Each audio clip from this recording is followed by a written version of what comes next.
What a beautiful, glorious day to be inside. I checked my phone when I got up a minute ago, and special weather statement said there may be some pea-sized hail along with this in the next couple, 3 minutes, but we're good. And we're safe, and we're thankful for that. It is good to be together, to worship no matter what the weather is, because it's always right to honor God. Even today, as we honor mothers, we think of our God who created motherhood, and we give Him thanks as we honor mothers. I went to college with about 7 hours home. And so Mom, Dad, my brother Kyle moved me into my dorm my freshman year. And we got a late start, leaving out to head to Florence, Alabama from Mount Sterling, Kentucky. And so we stopped for the night in Columbia, Tennessee, and spent the night in a hotel room. I don't remember much at all about that night. But the next morning, I wake up at about 6 a.m. to my mama's sobs. She's in the bathroom, and my bed is right next to the bathroom, and she is sobbing. And Dad is in there with her. And Mom keeps saying through her sobs, "My baby's leaving home. My baby's leaving home." Dad spoke up, not at all unkindly, but firmly. He said, "Kathy, if you want to cry all the way back to Kentucky, you're welcome to do so. But don't you dare cry on Justin. Don't make this hard on him." Well, when they came out of the bathroom, I pretended I was asleep. I didn't let them know that Mom had woken me up crying. And true to what Dad asked, Mom never shed a tear when they dropped me off at college. And Mom only found out I knew about that a few years ago. I kept that secret for a number of years that she woke me up that morning crying. So let's be honest. It's not easy when a baby leaves home, is it, Mom? How many of you can remember your mother's tears when you left home? How many of you mamas cried when your babies left home? Whether college or the military or getting married. But imagine for just a moment. Your baby is not simply leaving home, but you're taking your 3-month-old, putting him in a basket, putting him in the Nile River, and hoping for the best. That was Jochebed's situation. But that's not exactly true, is it? Jochebed, yes, placed her baby boy in a basket in the Nile River. But she didn't really just hope for the best. She had a firm faith, reliance on Almighty God. Hebrews 11:23. By faith, Moses, when he was born, was hidden for 3 months by his parents because they saw that the child was beautiful, and they were not afraid of the king's edict. By faith, Moses' parents hid him. Jochebed stands as a testament of faith, of reliance on God. And Jochebed's faith speaks to fathers, to mothers, to singles, to everybody. because she acted in this firm faith, this reliance on God.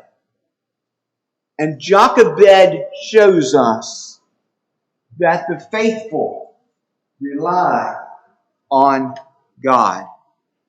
The faithful rely on God. Look at Exodus 2. RJ, I'm barely on, son. Can you all hear me? It must be me then. I just don't sound very loud to myself, so okay. Exodus 2, 1, 10. As long as they're okay, RJ, we're good. Sorry. Exodus 2, 10, verse 1. Now a man from the house of Levi went and took as his wife a Levite woman. Now, we learn a little bit more from a couple genealogies. We learn that Jochebed was the woman's name. She was the daughter of Levi. She was actually Levi's daughter. And the man, his name was Armam. And he was the grandson of Levi. And so Jochebed was his aunt as well as his wife. Now, that's the way they did things back then, so I'm not going to... But Moses was her son and great-nephew at the same time.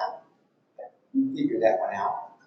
Verse 2, the woman conceived and bore a son. And when she saw that he was a fine child, she hid him 3 months. Now, I want you to think about this. She hid that child for 3 months.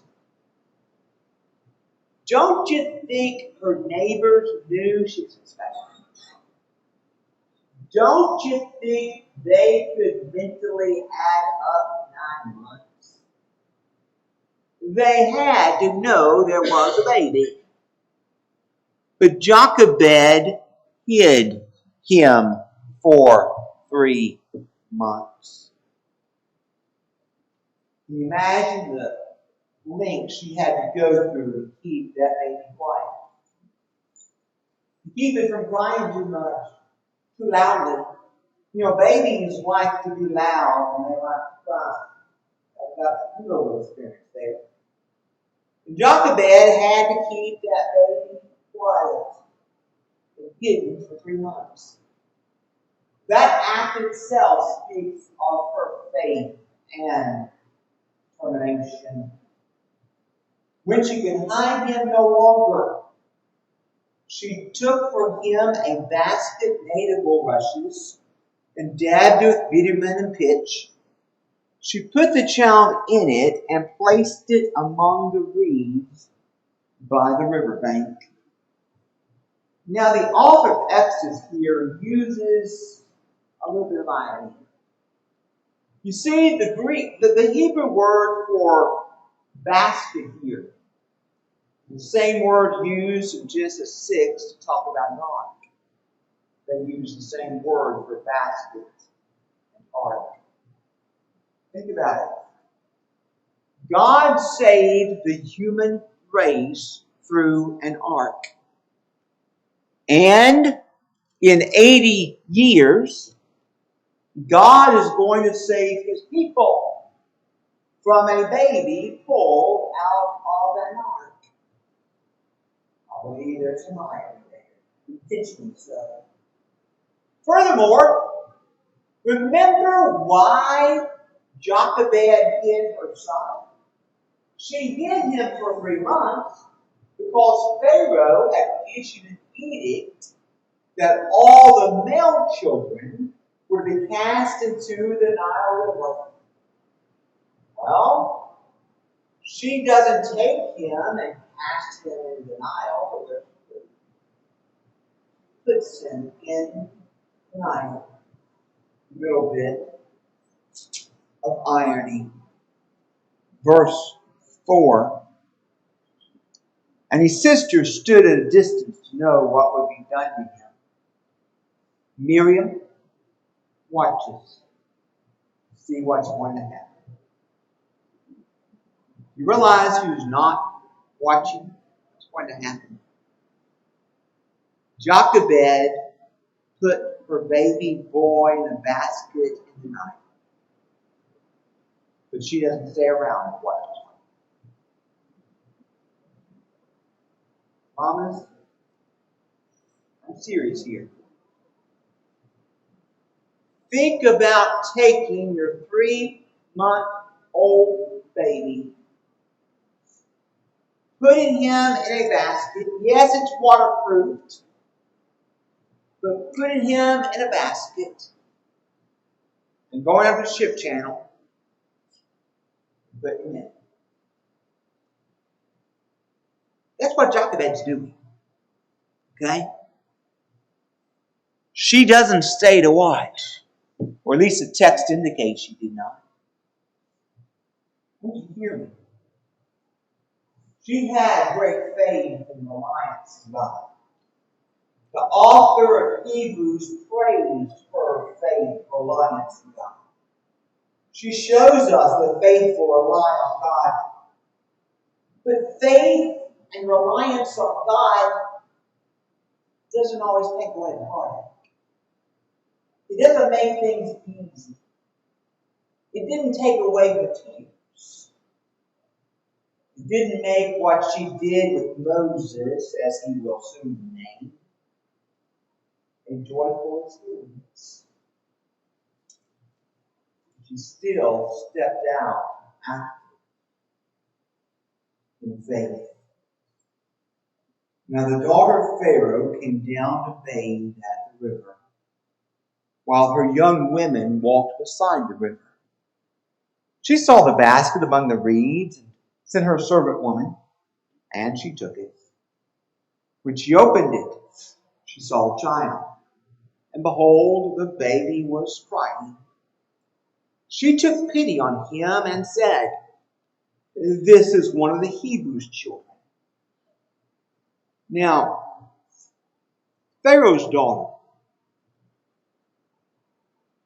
just happened to be coming down the Nile to bathe at the same time that Jochebed placed her baby boy in that river. Now, if you want to believe that just happened, go right ahead, I guess. But no, you see God's hand here. It's not just happening that Pharaoh's daughter comes down. God is providentially protecting this child and raising him up, as you know. Then his sister said to Pharaoh's daughter, "Shall I go and call you a nurse from the Hebrew women to nurse the child for you?" And Pharaoh's daughter said to her, "Go." So the girl went and called the child's mother. Miriam went and fetched Jochebed to be wet nurse for her own child. And Pharaoh's daughter said to her, "Take this child away and nurse him for me, and I will give you your wages." So the woman, Jochebed, took the child and nursed him. The Egyptians often would adopt children. It wasn't unusual for them to adopt infants that might have been abandoned or whatever. Like this child here is being abandoned. And so they would hire a woman, obviously, to be a wet nurse. That baby needed to eat.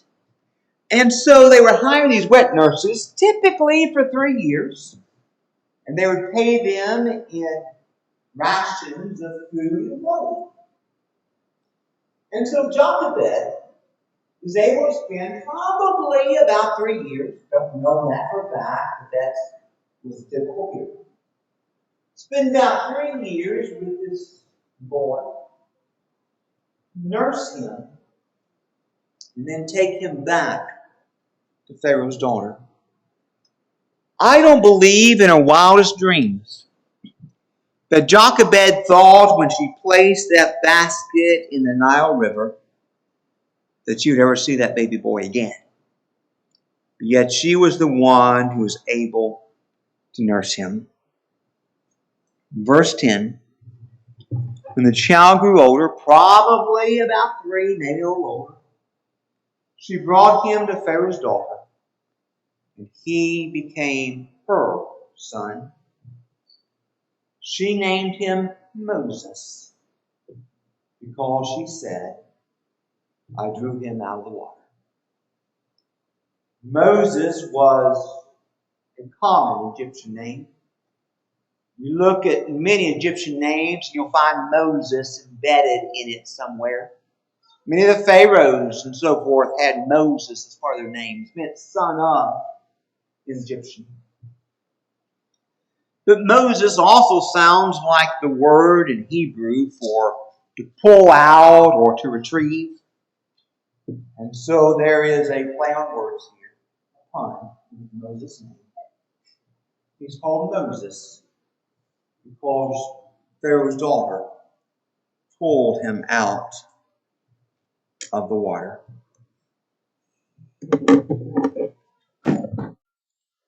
Think about this text. Think about what it says about Jochebed, this woman. She takes her baby boy. The king, Pharaoh, has said that baby boy is to be thrown in the Nile River and drowned. Jochebed is a faithful woman, daughter of one of the patriarchs. She's going to do no such thing. So she hides the baby for 3 months. When she can hide him no longer, for whatever reason, we're not told why, after 3 months, she just couldn't hide him anymore. She waterproofs a basket and takes her baby boy and puts him in the Nile River. Why would you ever do something so reckless and so foolish? Because it was not reckless, it was not foolish in the least. You see, humanly thinking, that just doesn't make a little sense. I mean, it's time to call CPS on this woman, right? And get her investigated. But she knew God. She knew the Almighty. And she knew that although she had no idea how this was going to turn out, that Almighty God sat upon His throne, and that's what mattered. And that He, in His way, in His time, would work His perfect will. She had faith. And that faith calls her to act and to rely on Almighty God.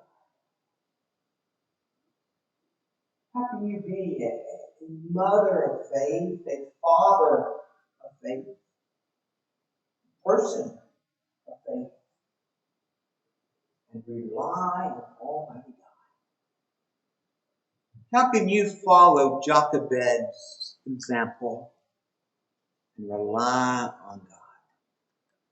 Really, there's just one way to do it. You trust Him. You trust Him. You act on your faith. You put your faith, your confidence in God, and you act. And Tammy was still at home, living with her parents. Every time Tammy would get in the car, Tammy told me that her mom would say, honey, you have my whole life in that car. You better be careful. Well, imagine putting your whole life in a basket. And putting that whole life in the Nile River. Brothers and sisters, that took faith. That took a deep reliance on God. And her faith in God, her reliance in God speaks volumes. Now, I'm not talking about saying, I believe in God. Good for you. The demons believe in trouble. Okay? I'm not talking about believing there is a God. I'm not even talking about believing that Jesus is His Son. You must. Don't deny that. And don't hear me denying that. But it's not enough just to say that is a truth. You have to act on it. You can't sit on your rear end and talk about, I believe in God. You need to get up and act. That's what Jochebed did. She didn't say, I believe that God is real. She got up. She acted. And the author of Hebrews again praised her for her actions. Hebrews 11:23. By faith Moses, when he was born, was hidden for 3 months by his parents, because they saw that the child was beautiful, and they were not afraid of the king's edict. They were not afraid. They hid him. And then Jochebed took him down to the river and placed him there. She acted on her faith. The people of God act on faith. Yes, they accept the reality of God. They accept the truth that Jesus is the Son of God. But they act. Abel acted on his faith. Hebrews 11:4. By faith Abel offered to God a more acceptable sacrifice than Cain.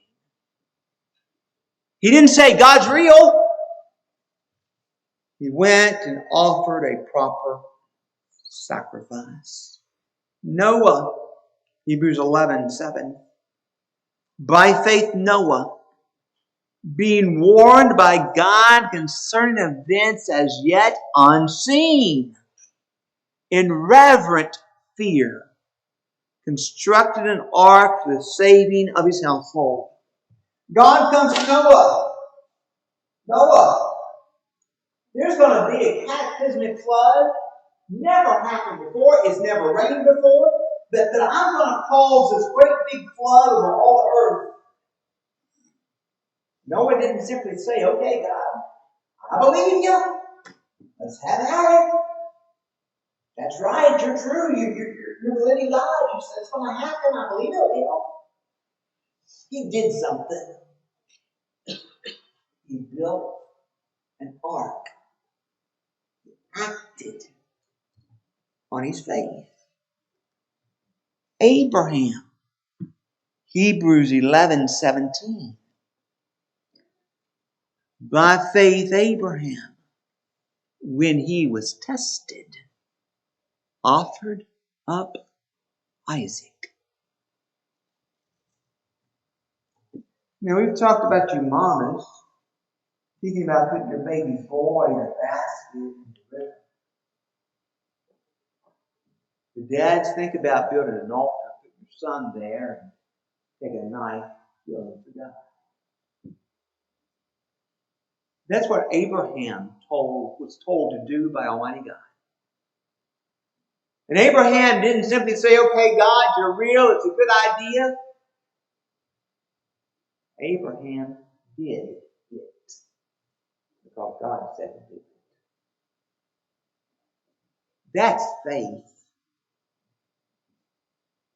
Biblical faith is not simply saying God is real, Jesus is his son. Well, you must believe it. In fact, you must confess that with your mouth as truth. You must. But that's not all that there is to biblical faith.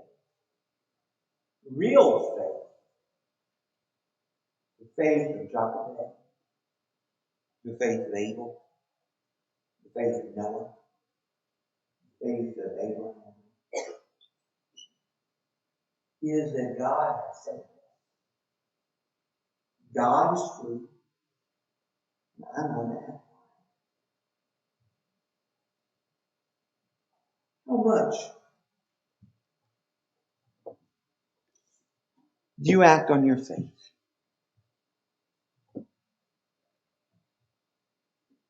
When the stresses of life surround you, you allow that stress to eat you.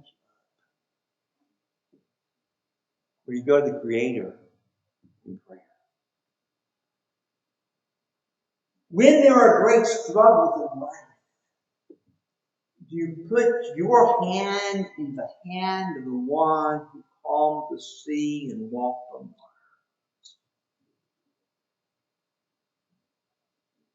When you hear the doctor say there's no more I can do,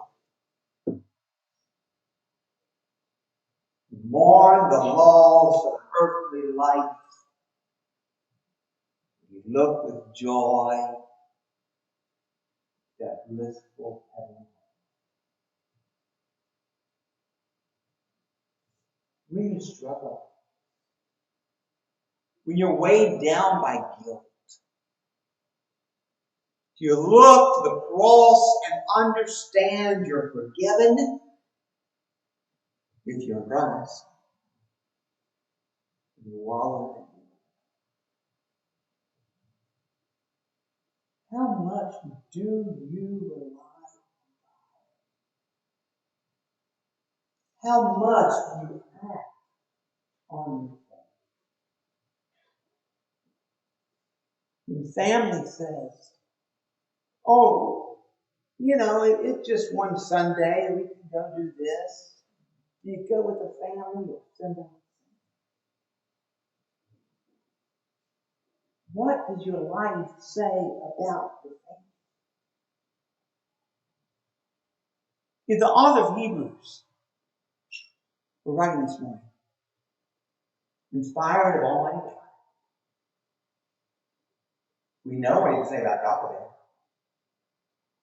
By faith she hid her son, was not afraid of the king, the most powerful man on the face of the planet. She wasn't scared. She knew God was bigger. What would the author of Hebrews write? Would he say, by faith, in the face of illness, so-and-so persevered?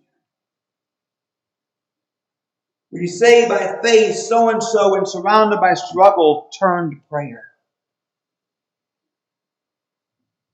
Would he say that so-and-so had been overcome by sin, but by faith repented and became an example of what God can do for those who come back home?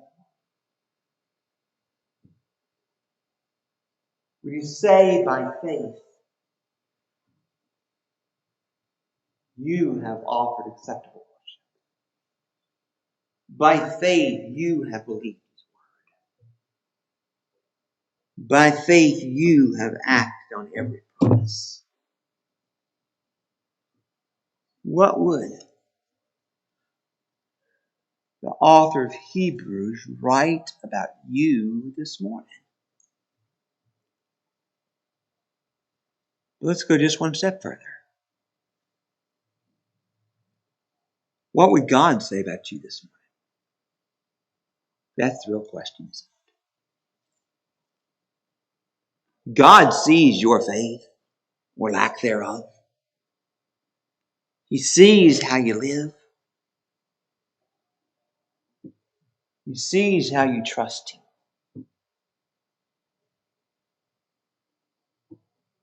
What would He say about your trust? Are you trusting, acting on your faith? You need to come this morning and to begin to act on that faith right now. Together with things.